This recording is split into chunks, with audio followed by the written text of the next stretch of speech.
أعوذ بالله من الشيطان الرجيم. بسم الله الرحمن الرحيم.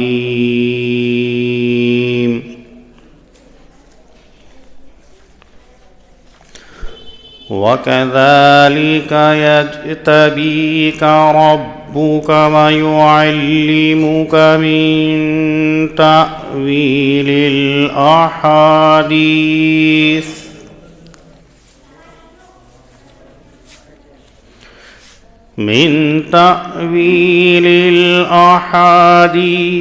ويتم نعمته عليك وعلى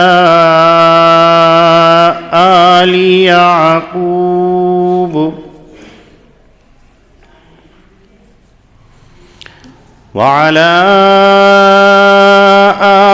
يعقوب كما أتمها على أبويك من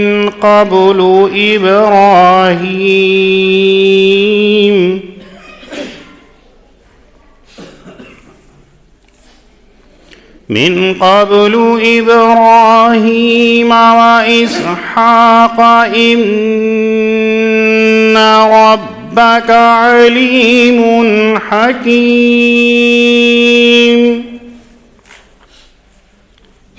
لقد كان في يوسف وإخوته آيات للسائلين إذ قالوا ليوسف وأخوه أحب إلى أبينا منا ونحن عصبة إن أبانا لفي ضلال مبين. صدق اللہ العظیم.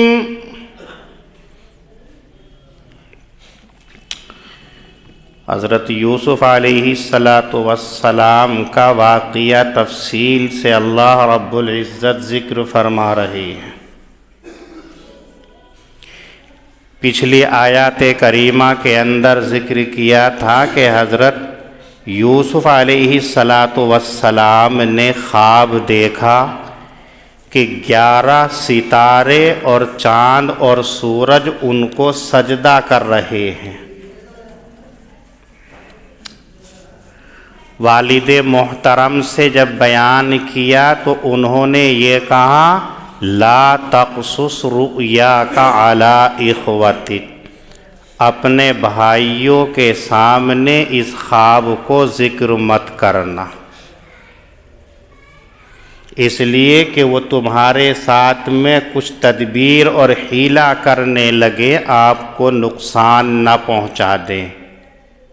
ان الشیطان للانسان عدو مبین، انسان کا صریح اور کھلا ہوا دشمن شیطان ہے. اس آیت کریمہ کے اندر حضرت یوسف علیہ السلام کے اوپر جو اللہ تعالیٰ انعامات کرنے والے ہیں وہ ذکر کر رہے ہیں. حضرت یوسف علیہ السلام کے اوپر پہلا انعام یہ ذکر کیا یجتبیک ربک، کہ اللہ رب العزت آپ کو برگزیدہ بنائیں گے. ابھی چھوٹے بچے ہیں. حضرت یوسف علیہ السلام کم سنی کی حالت کے اندر ہیں. خواب دیکھا ہے تو اب انعام ذکر کیا کہ اللہ تمہیں برگزیدہ بنائیں گے، یعنی آپ کو نبوت عنایت کی جائے گی.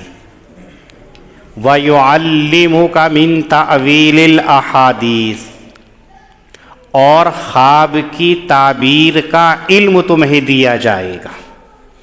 اس لیے کہ ہر ایک خواب کی تعبیر نہیں بتا سکتا ہے. خواب کی تعبیر کا مستقل فن اور ہنر ہوتا ہے، علم ہوتا ہے۔ اللہ رب العزت جس کو چاہتے ہیں نواز دیتے ہیں، جس کو چاہتے ہیں محروم کر دیتے ہیں۔ نہ تو تمام کے تمام لوگ خواب کی تعبیر بتا سکتے ہیں اور نہ ہی ان کے لیے ضروری ہوتا ہے، اس لیے خواب اگر دیکھے تو اسی شخص کو بتایا جائے جو علم تعبیر رویا رکھتا ہو، خواب کی تعبیر کے مستقل فنون کے اصول سے وہ واقف ہو، اس کے سامنے ذکر کیا جائے۔ یہ حضرت یوسف علیہ السلام کو اللہ رب العزت نے عنایت فرمایا تھا، اور ان سے پہلے سیدنا ابراہیم علیہ السلام، حضرت اسحاق علیہ السلام کو بھی اللہ نے خواب کی تعبیر کا علم عنایت کیا تھا۔ وَيُتِمُّ نِعْمَتَهُ عَلَيْكَ، تیسرا انعام اللہ رب العزت حضرت یوسف علیہ السلام کو یہ عنایت کر رہے ہیں کہ اللہ اپنی نعمت کو تمہارے اوپر تام فرما دیں گے۔ اللہ کی نعمت نبوت ہے، رسالت ہے، حکمت ہے، دانائی ہے، یہ تمام کی تمام نعمتیں عنایت کر دی جائیں گی۔ وَعَلَىٰ آلِ یعقوب، اور آل یعقوب کے اوپر بھی نعمتیں کی جائیں گی، اسی طریقے سے جیسے تم سے پہلے تمہارے آباء و اجداد سیدنا ابراہیم علیہ السلام اور حضرت اسحاق علیہ السلام کے اوپر اللہ نے انعامات کیے تھے، نعمتیں کی تھی۔ ان ربک علیم حکیم، اس جملے کے اندر لا کر کے بتایا کہ کس کو کیا چیز دینی ہے، کس چیز کا کون اہل ہے، یہ رب کریم جانتا ہے، حکمت فرمانے والا ہے۔ بظاہر کوئی چیز نظر نہیں آتی ہے لیکن رب نے اس کے لیے متعین کر دیا ہے۔ آپ دیکھیے گا کہ حضرت یوسف علیہ السلام کے لیے ان کے بھائیوں نے کیسی تدبیریں کی ان کو ختم کرنے کی، لیکن اللہ رب العزت نے ان کے لیے نبوت کو متعین کر دیا تھا، وہاں سے نکال کر کے مصر کے اندر بھیج کر کے نبوت بھی عنایت کی، دولت بھی عنایت کی اور حکومت بھی عنایت کی۔ اس لیے اللہ حکمت فرمانے والے،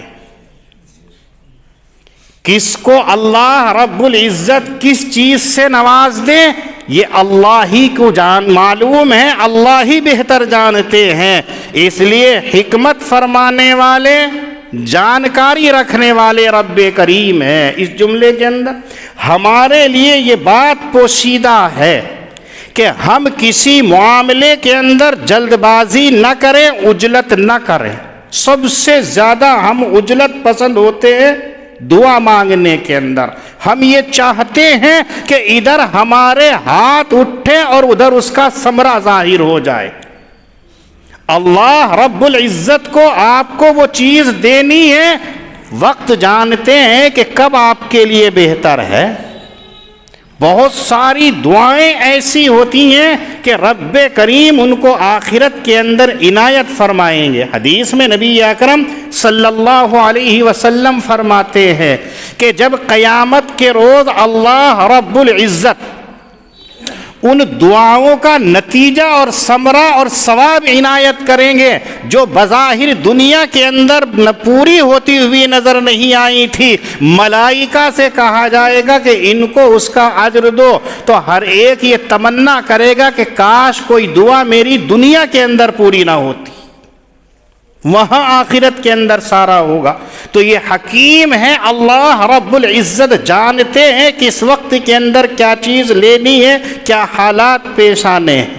امت مسلمہ آج کن حالات سے دوچار ہے بتانے کی ضرورت نہیں۔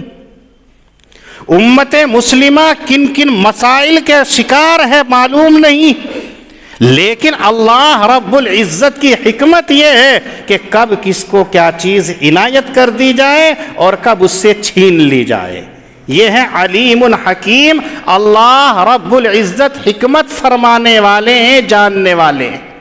لقد کان فی یوسف و اخوتہ آیات للسائلین. یہاں سے اللہ رب العزت حضرت یوسف علیہ السلام اور ان کے بھائیوں کے قصے کو شروع فرماتے ہیں. یہاں یہ یاد رکھیے کہ حضرت یوسف علیہ السلام 12 بھائی تھے. حضرت یعقوب علیہ السلام کے 12 لڑکے تھے. 10 لڑکے حضرت یعقوب علیہ السلام کی پہلی زوجہ محترمہ حضرت لیہ سے تھے. ان کے انتقال کے بعد میں پھر حضرت یعقوب علیہ السلام نے اپنی اہلیہ کی چھوٹی بہن راحیل سے نکاح کر لیا اور ان سے 2 بیٹے پیدا ہوئے، حضرت یوسف علیہ السلام اور ان کے چھوٹے بھائی بنیامین. بنیامین کی ولادت کے وقت ہی حضرت یوسف علیہ السلام کی والدہ کا بھی وصال ہو گیا. چھوٹے بچے وہ 10 ایک ماں سے ہیں اور یہ 2 ایک سے ہیں. یہ 10 حضرت یوسف علیہ السلام کے اللاتی بھائی ہیں. ان کے بھی سب کے اولاد ہیں، صاحب اولاد ہیں.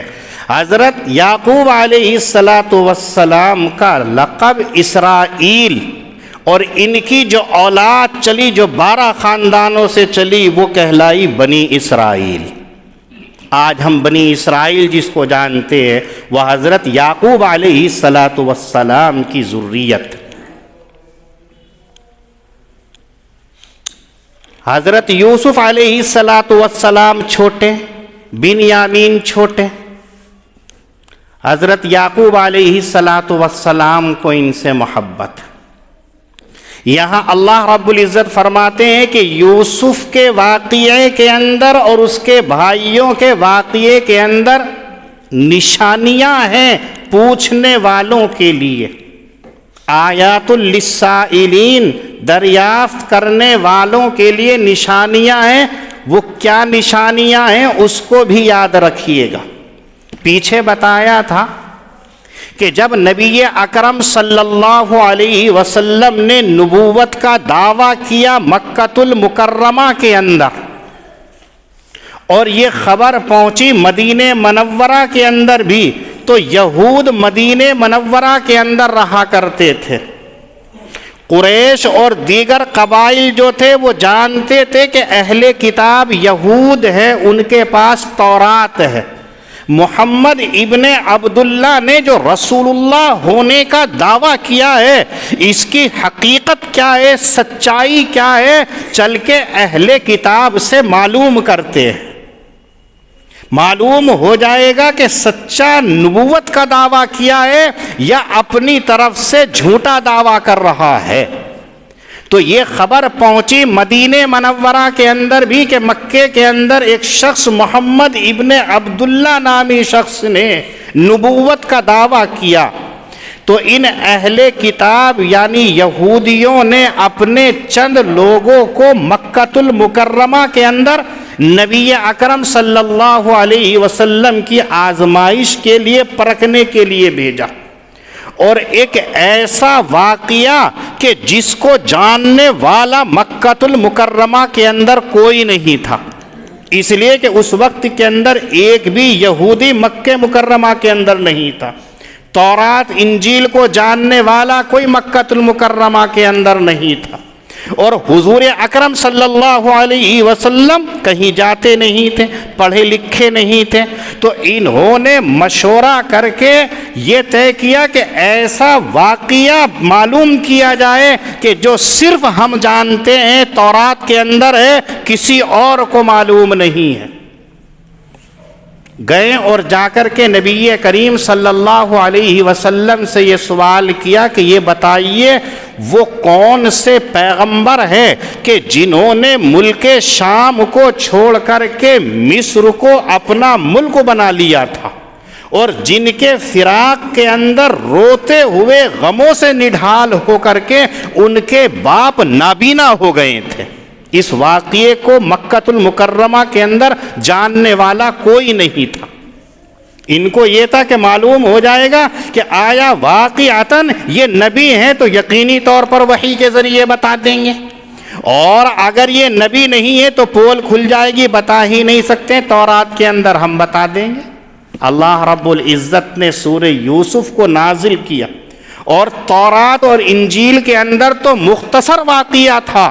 سیدنا یوسف علیہ السلام کے واقعے کو تفصیل سے اللہ نے یہاں ذکر کیا، بتایا آیات للسائلین، تم لوگ ہمارے نبی کا امتحان لینا چاہتے ہو، جو بات تمہیں معلوم نہیں ہے وہ ہمارا نبی قرآن کریم کے اندر بتائے گا۔ یہ ان لوگوں کے لیے نشانیاں، ان کو بتایا گیا کہ اس کے اندر نشانیاں ہیں ساری چیزیں۔ یا یوں کہا جائے آیات للسائلین کا مطلب یہ ہے کہ امت کے لیے، غور و فکر کرنے والوں کے لیے اس واقعے کے اندر نشانیاں ہیں۔ ہم آج کن حالات سے آپ اور ہم گزر رہے ہیں سب جانتے ہیں۔ ہم کبھی مایوسی کا شکار ہو جاتے ہیں، قسم پرسی کا شکار ہو جاتے ہیں۔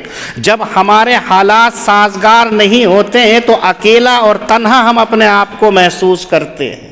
آج امت مسلمہ کا المیہ یہ ہے کہ کوئی اس کی پشت پناہی کرنے والا نظر نہیں آتا ہے، کوئی اس کا ہمدرد نظر نہیں آتا ہے۔ آج ہمارا حال یہ ہے کہ بس ہم زندگی گزار رہے ہیں، نہ ہماری بیک مضبوط نظر آتی ہے، نہ ہمارا کوئی وجود نظر آتا ہے، لیکن اس واقعے کے اندر ہمارے لیے نشانیاں ہیں۔ اس کو ہم اپنا لے تو ہم فلاح یاب اور کامیاب ہیں۔ کیسے ہے کہ حضرت یوسف علیہ السلام کو ان کے بھائیوں نے کل 7 سال کی عمر کے اندر کنویں میں لے جا کر کے ڈال دیا۔ 7 سال کی عمر کتنی ہوتی ہے؟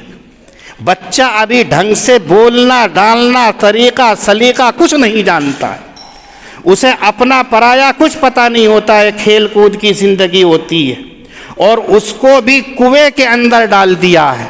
وہاں سے نکلنا ایک کار دارد ہے، آس پاس کوئی نہیں ہے، ایسی جگہ کے اندر اس بچے یوسف کو ان کے بھائیوں نے ڈال دیا۔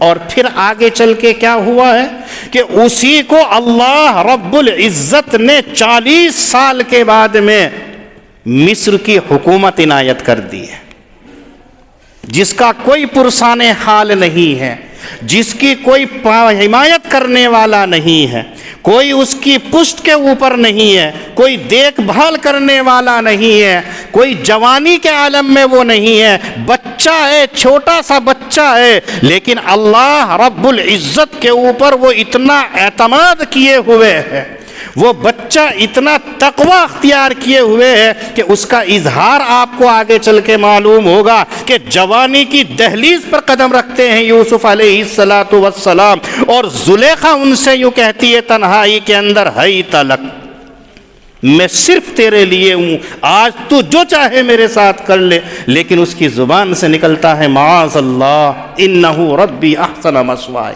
ہرگز ہرگز ایسا نہیں کر سکتا، میں اپنے رب سے ڈرتا ہوں۔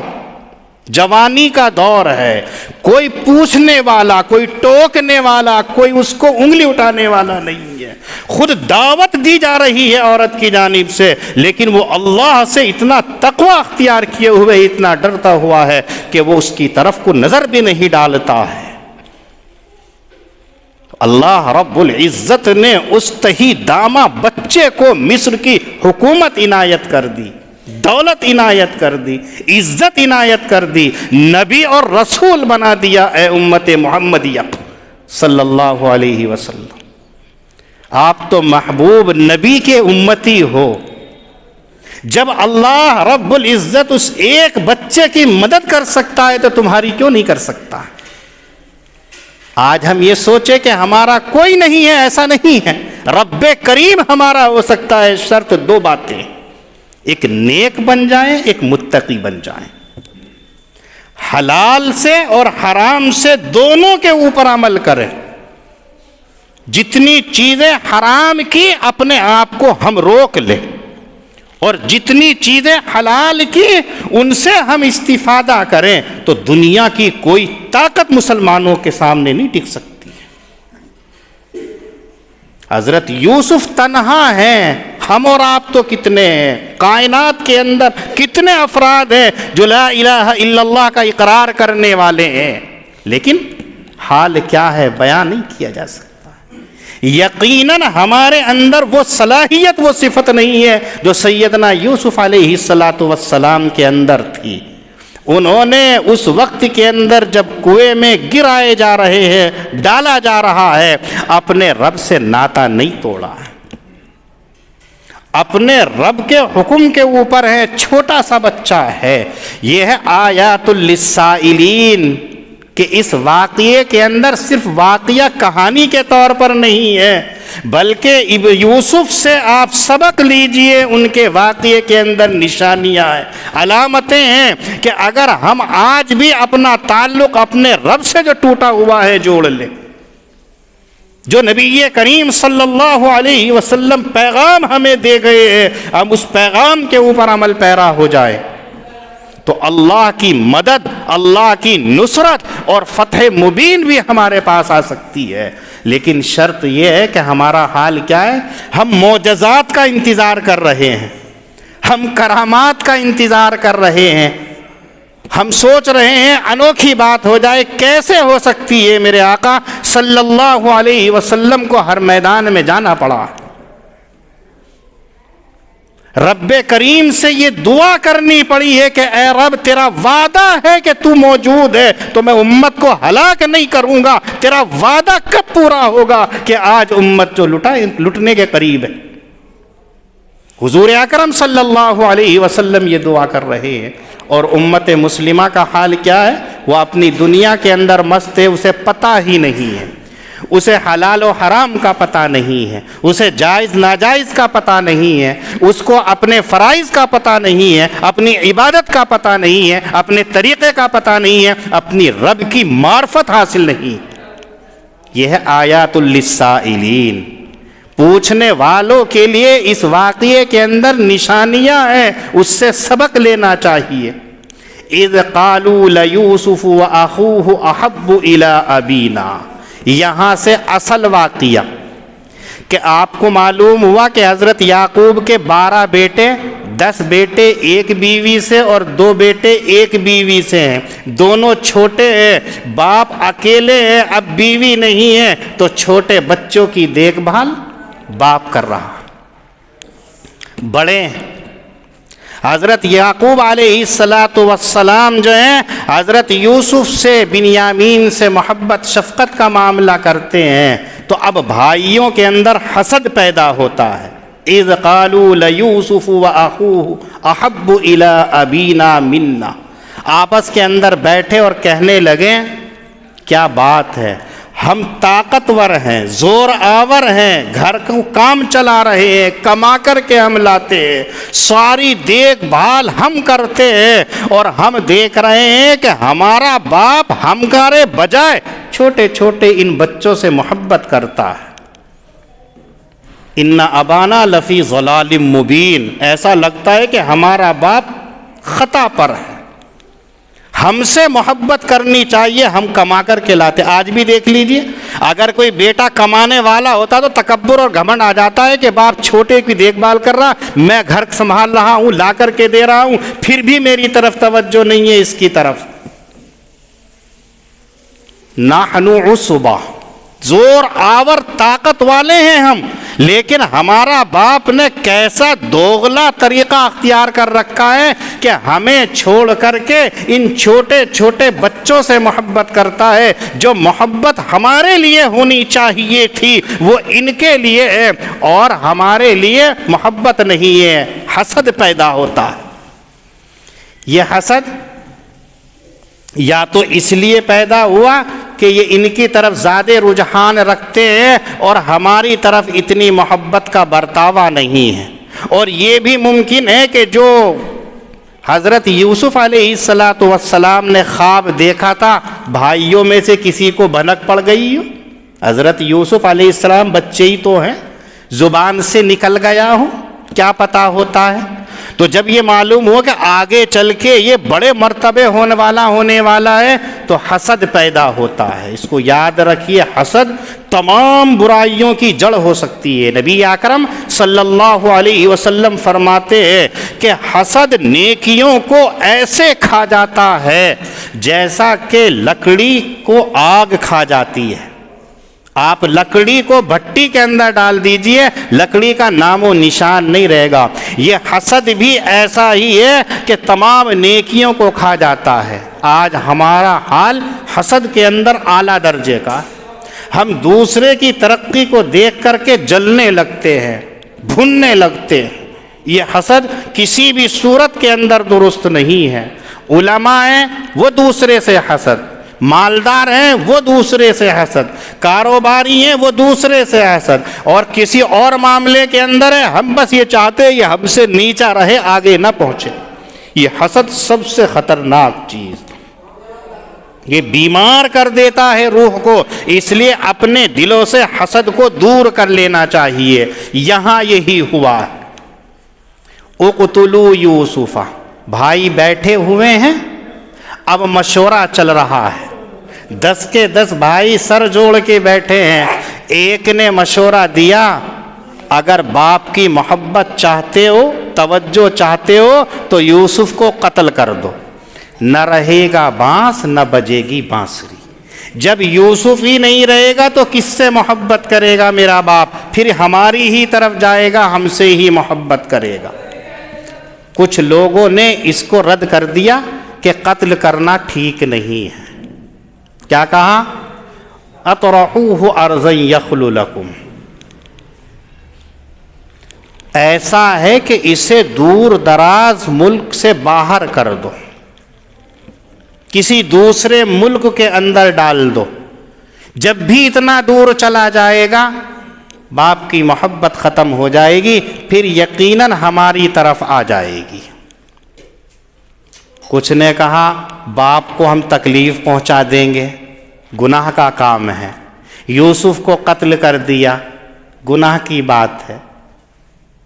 تو تیسرے نے مشورہ دیا تکونوا من بعدہ قوما صالحین, توبہ کر لیں گے, گناہ کر لیا توبہ کر لیں گے, نیک بن جائیں گے, اللہ معاف کر دے گا. آج ہمارا حال بھی یہی ہے. گناہ کر لو, 500 روپے قاری صاحب کو دے کر کے دعا کرا لو, مغفرت کی دعا کر دیں گے, سارے حلال. مولوی صاحب بھی کیا سوچے, کم سے کم 500 روپے آ تو رہے ہیں, کسی بہانے سے آئیں. یہی انہوں نے کہا اگر قتل بھی کر دیا یا باہر بھی پھینک دیا, گناہ ہو رہا ہے, اللہ کے پاس میں ہمیں جانا ہے, تو اللہ سے توبہ کر لیں گے. التائب من الذنب کمن لا ذنب لہ, توبہ کر لیتا ہے تو اس کے سارے گناہ معاف ہو جاتے ہیں, پھر کوئی ضرورت ہی نہیں ہے, نیک صالح بن جائیں گے. یا یہ مطلب ہے کہ ہم اپنے باپ سے معذرت کر لیں گے, غلطی ہو گئی, ہمارا باپ تو پیغمبر ہے, رحم دل ہے, اسی کی تو اولاد ہے, معاف کر دے گا. باپ کتنا ہی کچھ ہو, لیکن اولاد اگر سامنے آ جاتی ہے تو رحیم بن جاتا ہے, وہ شفیق بن جاتا ہے, درگزر کر دیتا ہے. بڑی بڑی غلطیاں, ہم دیکھو ہم کتنے گنہگار ہیں, ہماری اولاد کتنا گناہ کر لیتی ہے, کتنی خطا, حتیٰ کہ باپ کو گالیاں دے دیتی ہے, گھر سے بے گھر کر دیتی ہے, اور اس کو نہ جانے کیا کرتی ہے, لیکن باپ کے دل سے اس کے لیے دعا ہی نکلتی ہے. تو یہ بھی کیا کہہ رہے ہیں, وَتَكُونُوا مِن بَعْدِهِ قَوْمًا صَالِحِينَ, اگر ایسا کر دیا بعد میں نیک بن جائیں گے, توبہ کر لیں گے, اپنے باپ سے دعا کرا لیں گے. قَالَ قَائِلٌ مِّنْهُمْ, ان میں سے ایک نے کہا بھئی یہ بات ٹھیک نہیں ہے, نہ تو قتل کرنا چاہیے, نہ دور دراز ملک کے اندر ڈالنا چاہیے. اگر ہاں تم کرنے ہی چاہ رہے ہو تو اس کو ایک ویران کنویں کے اندر ڈال دو. یہ کہنے والا کون تھا؟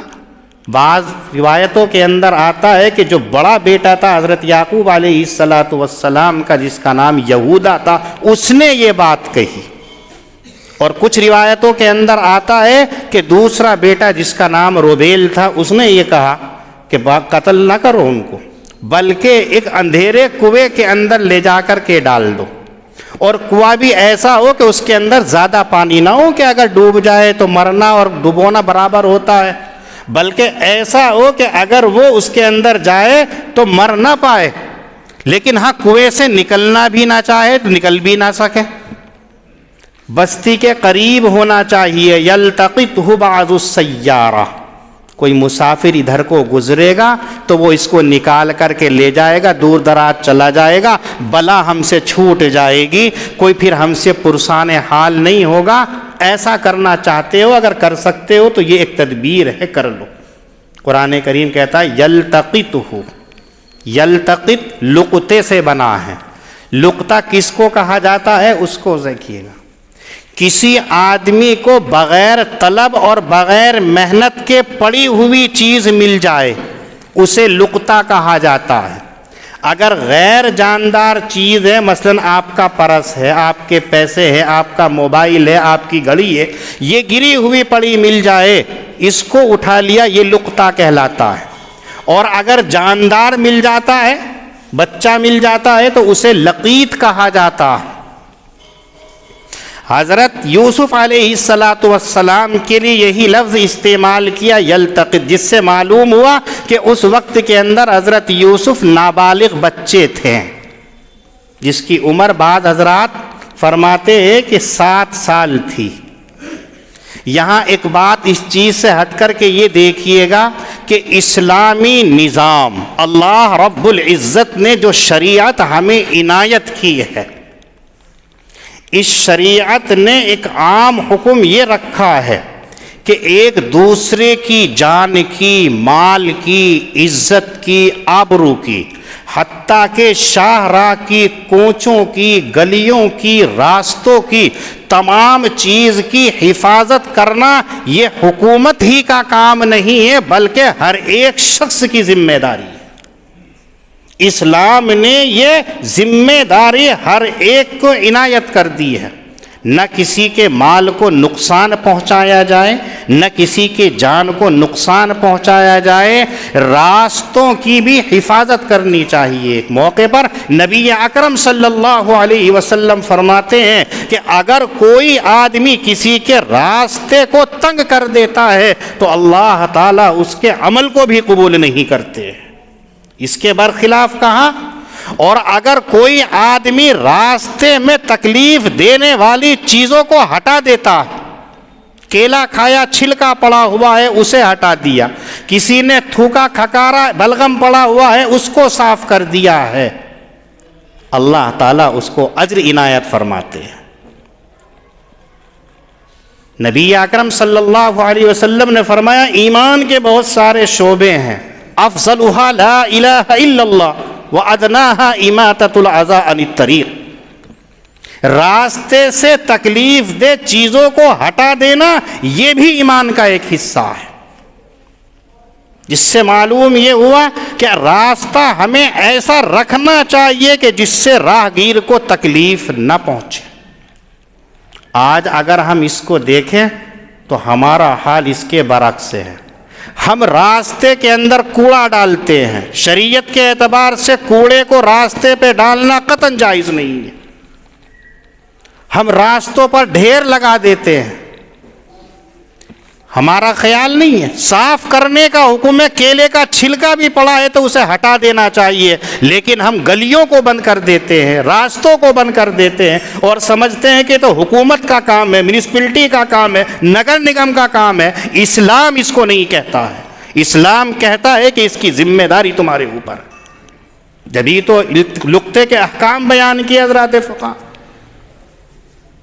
ہر ایک کو گلی کو صاف کرنا ہر ایک کی ذمہ داری۔ اس سے آگے بڑھیے، آقا صلی اللہ علیہ وسلم کو ہم دیکھتے ہیں کہ ایک مرتبہ مسجد نبوی کے اندر تشریف لائے تو دیکھا دیوار کے اوپر گندگی لگی ہوئی ہے، کسی کی ناک کی ریزش لگی ہوئی ہے، تو آپ علیہ السلام خود جا کر کے اس کو اپنے ہاتھ سے صاف کرتے ہیں۔ یہ ہے آقا صلی اللہ علیہ وسلم کا طریقہ۔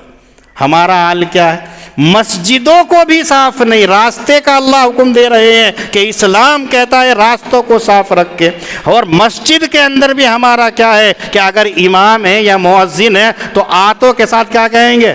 نہیں امام صاحب لوٹا صحیح نہیں کر رکھا، تم نے صفیں ٹیڑھی کر رکھی ہے، کوڑا اتنا پڑا ہوا ہے، گندگی اتنی ہے، ڈسٹ اتنا پڑا ہوا ہے۔ میرے آقا صلی اللہ علیہ وسلم سے بڑھ کر کے دنیا کے اندر کون اچھا ہو سکتا ہے؟ آپ سے بڑھ کر کے کون شریف ہو سکتا ہے؟ کون عزت دار ہو سکتا ہے؟ کون بلند مرتبے والا ہو سکتا ہے؟ لیکن ہم دیکھ رہے ہیں کہ آقا علیہ الصلوۃ والسلام اپنے ہاتھ سے صاف کر رہے ہیں۔ یہ ہماری ذمہ داری ہے۔ مسجد میں آ کر کے ہمیں یہ نہ کہنا چاہیے مؤذن صاحب یہ کیسے کیا، امام صاحب یہ کیا کیا۔ ہم مسلمان ہیں، اسلام نے ہمارے اوپر ذمہ داری رکھی ہے کہ ہم اس کا انتظام کریں۔ جب سڑکوں اور راستوں کے لیے ہمیں حکم کیا تو یہ اللہ کے گھر ہے، ہم صاف نہیں کریں گے؟ لیکن ہم اس راستے سے ہٹ گئے، گھر پہ کسی کی نہیں چلتی ہے، مسجد پہ آ کر کے امام صاحب کے اوپر چڑھ دوڑیں گے، مؤذن صاحب کو چڑھ دوڑیں گے۔ امام صاحب نے اگر مسئلہ بتا دیا، اگر جمعہ میں بتایا ہے تو عصر کی نماز پڑھنے کو ان کو موقع نہیں مل سکتا ہے، بستر باندھ کے کر دیں گے دوسرا آ جائیے۔ یہ ہم مسلمان ہیں، میرے آقا صلی اللہ علیہ وسلم کے ماننے والے ہیں۔ اس لیے یہاں یہ بھی یاد رکھنا چاہیے کہ راستے کے اندر اگر کوئی گری پڑی چیز مل جائے تو کیا کرنا چاہیے۔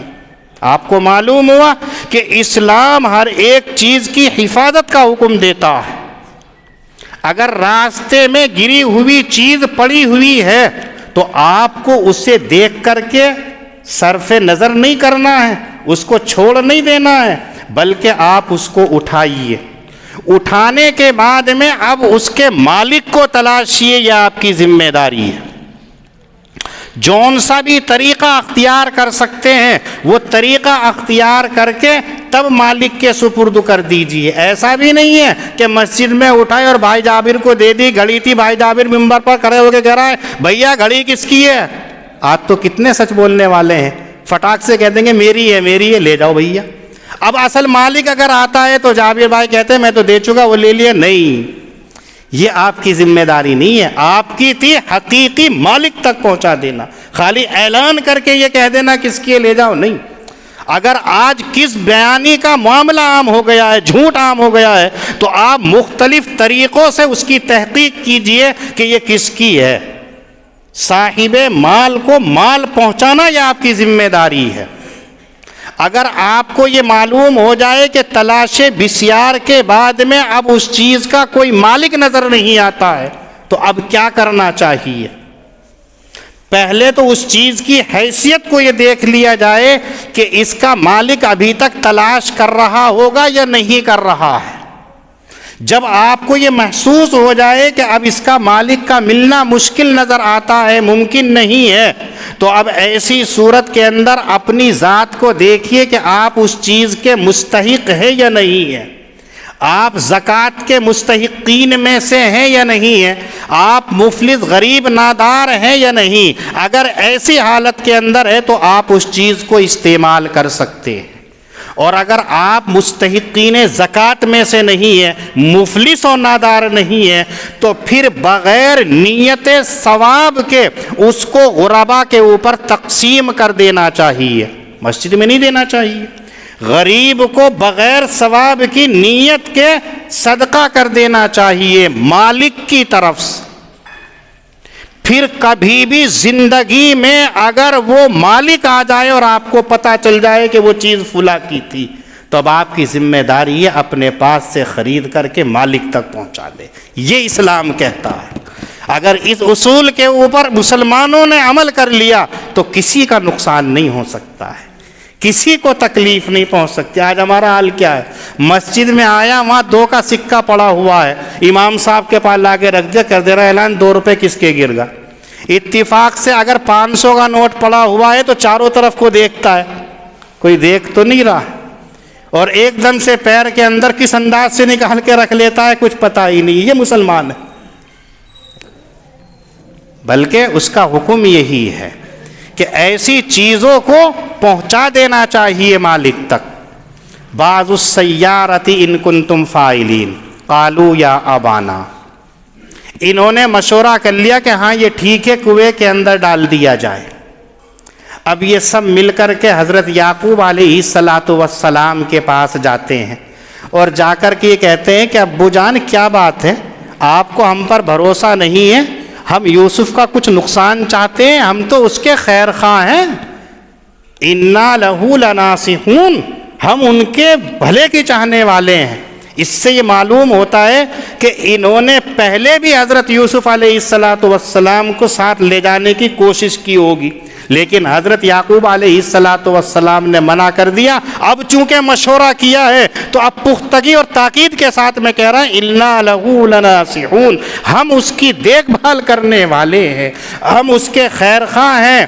أَرْسِلْهُ مَعَنَا، آپ اسے صبح کو ہمارے ساتھ بھیج دیجئے، کھیلے کودے گا، خوب گھومے پھرے گا، اور آپ یاد رکھیے ہم حفاظت کرنے والے ہیں۔ نحن عصبہ، طاقتور جماعت ہے، ہمارے سامنے اس کو کوئی نقصان پہنچ سکتا ہے۔ یہاں ایک بات یہ بھی یاد رکھیے، ارسلہ معنا غدا یرتا ویلعب، اپنے باپ سے یہ کہہ رہے ہیں کہ آپ ان کو ہمارے ساتھ بھیج دیجئے، خوب پیٹ بھر کے کھائے پیے گا بھی اور گھومے پھرے گا بھی، کھیلے گا بھی، جس سے معلوم یہ ہوا کہ کھیل کود بھی جائز ہے۔ حضرت یعقوب علیہ السلام نے ان کو کھیلنے سے منع نہیں کیا، کیا کہا تھا وہ آگے چل کے آئے گا، آپ کو معلوم ہوگا۔ یہاں کھیل کود جائز اور درست ہے، لیکن اس کے لیے شرط ہے، اسلامی اور شرعی حدود کے اندر رہ کر کے کھیلا جائے تو وہ جائز اور درست ہے۔ اسلام کے احکام کی خلاف ورزی نہ ہو تو کھیل جائز ہے، اور اگر کھیل کے اندر اتنے منامک ہو جائیں کہ نماز کا پتہ نہیں ہے، پردہ بے پردگی کا خیال نہیں ہے، شرائط شرطیں لگا کر کے کھیلا جا رہا ہے، تو پھر اسلام اس کی اجازت نہیں دیتا ہے۔ بلکہ ایسا کھیل کھیلنا چاہیے جس سے صحت بھی بنے، تندرستی بھی بنے، اور آپ کو طاقت کا طریقہ بھی استعمال کرنا آ جائے، کیونکہ حدیث کے اندر آتا ہے کہ نبی کریم صلی اللہ علیہ وسلم نے ایسے کھیل کی اجازت بھی فرمائی۔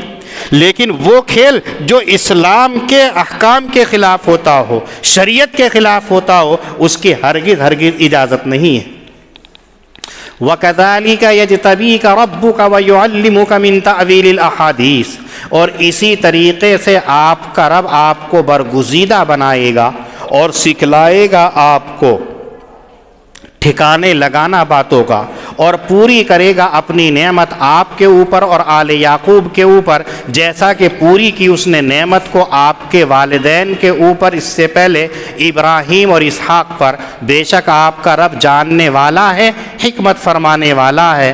تحقیق کے یوسف کے واقعے اور اس کے بھائیوں کے قصے کے اندر نشانیاں ہیں سوال کرنے والوں کے لیے۔